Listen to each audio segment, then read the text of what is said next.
महिलेला काम करायला खूप सारे क्रायटेरिया आहेत.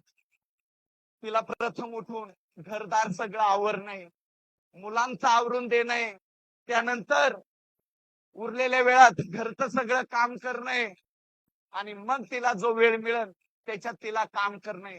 आणि ह्या ज्या गोष्टी बघितल्या तर खास डायरेक्ट सेलिंगचा जन्म फक्त महिलांसाठी झालाय की तुम्ही सगळं हे काम करून मग डायरेक्ट सेलिंग मध्ये काम करू शकता. पण काय झालं, सरपंच तुम्ही झाल्या सिग्नेचर साठी, अधिकार कोणी घेतले या डायरेक्ट सेलिंग मध्ये. पण रियांश येण्याच्या अगोदर खूप साऱ्या कंपन्यांमध्ये खूप सारे अचीवमेंट हे पुरुषांच्याच झाल्या होत्या. हॅलो, खूप सारे अचीवमेंट या पुरुषांच्याच झाल्या होत्या. पण ज्या वेळेस रियांशने बघितलं, अरे ही माता ही माऊली ज्याच्यासाठी माझा बाप स्वराज्यासाठी लढला, अरे ही माता ही माऊली हिचं अस्तित्व निर्माण करण्यासाठी माझा हा बाप हिंदू कोड बिलासाठी लढला, अरे हिचं अस्तित्व जागृत करून देण्यासाठी माझा बाप हा यांच्या शिक्षणासाठी लढला, तर त्यांचं लेकरू हे ह्या मायांसाठी लढणार. मित्रांनो, कंपनीला 6 वर्ष झाले. 6 वर्षात आज जेवढ्या लेडीज तुम्ही बाहेर बघताय हे फक्त 2 आणि 2.5 वर्षाचा प्रवास आहे. आणि डायरेक्ट सेलिंगची ताकद, त्यातल्या त्यात रियांश मल्टीट्रेडची ताकद, रियांशला समजून घ्यावा लागेल तुम्हाला. डायरेक्ट सेलिंग मध्ये अनेक कंपन्या येणार आहे. पण आज इथून जाताना रियांशला तुम्हाला समजून घ्यावा लागणार आहे की रियांशच का. तर आज जेवढ्या महिला आहेत 2 ते 2.5 वर्ष झाले, आज या ठिकाणी तुम्ही बघितलं ढोल ताशाच्या गजरामध्ये निर्मला घागरे मॅडमला आणलं. एक गरीब घराण्यातली मुलगी जिनं विश्वास ठेवला, सिस्टम मध्ये आले आणि आज ती रियांचा हात पकडून मिनिमम 1.5 करोड प्लस इन्कम हे 2 ते 2.5 वर्षामध्ये घेतलंय. पुरुषांचं सांगण्यासारखं खूप आहे, पण स्त्रियांचं अस्तित्व रियांश मध्ये काय. आज त्यानंतर बघितले सोनाली मॅडम, यांना साधारण 3-3.5 वर्ष झाले. 3-3.5 वर्ष झाले इथं आले, कामाला सुरुवात केली. आज Sonali madam minimum 2.5 crore plus income घेत आहे. टोटल इन्कम 2.5 करोड प्लस आहे. बघा बरं कशा हात जड झाले टाळ्या वाजवायला. 2.5 करोड म्हटल्यावर काय.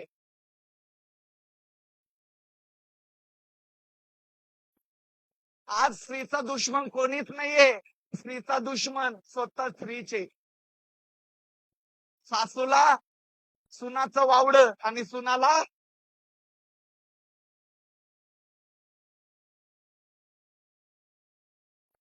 आणि इथं थांबत नाही मित्रांनो. रियांची स्पेशालिटी बघा, हे झाले डायमंड. पण रियांच्या प्लॅनची ताकद, रियांच्या प्रोडक्टची ताकद, रियांच्या एज्युकेशन सिस्टमची ताकद, ज्या ठिकाणी डायमंड पण नाहीये पण त्याला डायमंड पेक्षाही कमी नाही अशा माझ्या रेखा सर्वदे मॅडम डायमंड नसतानाही मर्सिडीज कार रियांश. ही ताकद आहे या प्लॅटफॉर्मची, ही ताकद आहे या प्लॅटफॉर्मची, ही ताकद आहे रियांश मल्टीट्रेडची.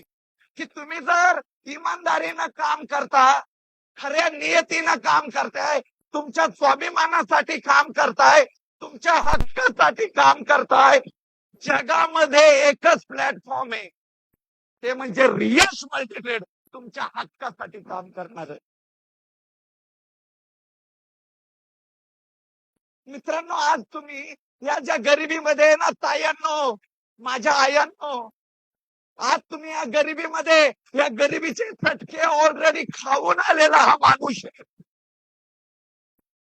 आज तुमच्यासारखा स्वाभिमान हरत असताना, गरिबीमध्ये हरत असताना ते आईला बघितलेला हा माणूस, हा मुलगा आहे. आणि ही जी गरिबी बघितली ना, चीन या गरिबीची तोडायची या गरिबीला. आणि म्हणून रियांश मध्ये जे कोणी लेडीज येते ना, चला 3-3 वर्षामध्ये इथं करोडपती बनून जाते. कारण तिला मी सांगतच नाही तू स्त्री आहे. तिला मी सांगतच नाही तू स्त्री आहे. बघा मित्रांनो, तुम्ही ज्या प्लॅटफॉर्म मध्ये राहता, ज्या संगतीमध्ये राहता ना, जर गरुडाचा जन्म कोंबडीमध्ये झाला ना, तर आयुष्यभर गरुड कधी उडू शकत नाही. हे गरुड असे माझ्या समोर बसलेले आणि यांचा जन्म कोंबड्यांमध्ये झालेला आहे. या गरुडाला बघा, या तीन तीन ज्यांचं नाव घेतले, या गरुडांना बघा, यांचा पण जन्म कोंबड्यांमध्ये झाला होता. पण मला यांना यांच्या अस्तित्वाची जाणीव करून दिली. चाले हे आता गगन भालाने घेत आहे. मी तुम्हाला एकच गोष्ट सांगेल या ठिकाणी, तू खुद की खोज में निकल, तू किस लिए हताशे, तू चल तेरे वजूद की समय को भी तलाशे, समय को भी तलाशे. चरित्र अगर पवित्र है तो क्यों है यह दशा तेरी. चरित्र अगर पवित्र है तो क्यों है यह दशा तेरी. ये पापियों को हक नहीं कि ले परीक्षा तेरी. तू खुद की खोज में निकल, तू किस लिए हताशे, तू चल तेरे वजूद की समय को भी तलाशे, समय को भी तलाशे. आणि त्या पुढे तुमच्यासाठी बोलेल, चुनर उड़ा के ध्वज बना, चुनर उड़ा के ध्वज बना, गगन भी कब कपाएगा. चुनर उड़ा के ध्वज बना, गगन भी कब कपाएगा. बनायला तयार आहे का पण, का इकडेच आग चालली. हॅलो,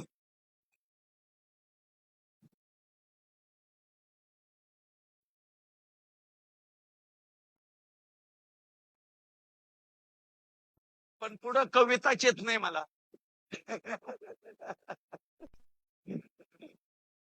तू खुद की खोज में निकल, तू किस लिए हताशे, तू चल तेरे वजूद की समय को भी तलाशे, समय को भी तलाशे. माझ्या तायांनो, माझ्या आयांनो, हा तुमचा भाऊ, तुमचा लेख तुम्हाला सांगतोय. जे नेचरने तुम्हाला जी ताकद दिलेली आहे ना, जी ताकद,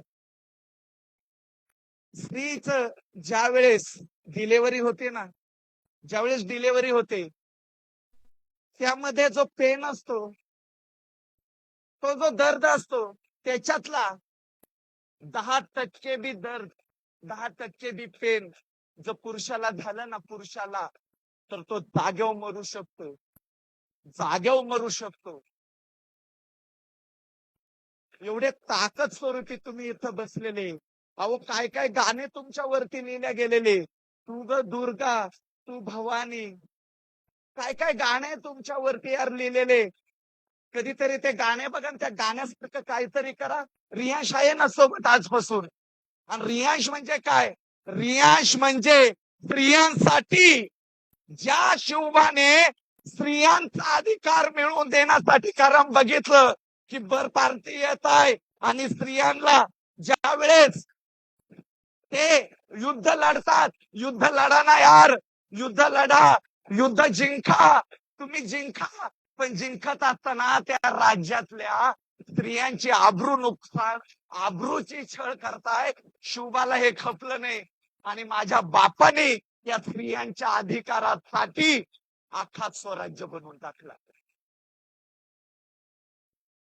माझ्या बापाने अख्खा स्वराज्य बनवून टाकला. आज त्या स्त्रियांना या ठिकाणी सांगतोय की रियांश म्हणजे, रियांश म्हणजे, रियांश म्हणजे स्त्रियांसाठी तेच छत्रपती शासन आहे. आज प्रत्येक स्त्री जी या ठिकाणी काम करते, तिला माहितीये की आज माझ्यासोबत कोणी असो वा नसो, पण मी रियांश मध्ये काम करत असताना जर माझ्या सोबत कुठल्याही पुरुषाने काही वेगळं केलं, तर माझा बाप, माझा भाऊ त्या ठिकाणी त्याला सोडणार नाही. आणि त्या पद्धतीने 6 वर्ष ह्याच पद्धतीनं काम करतोय. आज सोनाली मॅडम बोलता बोलता बोलून गेल्या की आज मला बाप नाहीये, मला बाप नाहीये, पण माझा बाप मधुकर जाधव. अरे काय हा मधुकर जाधव यार, कुठून आलाय हा मधुकर जाधव आणि काय याची हैसियत आहे यार. पण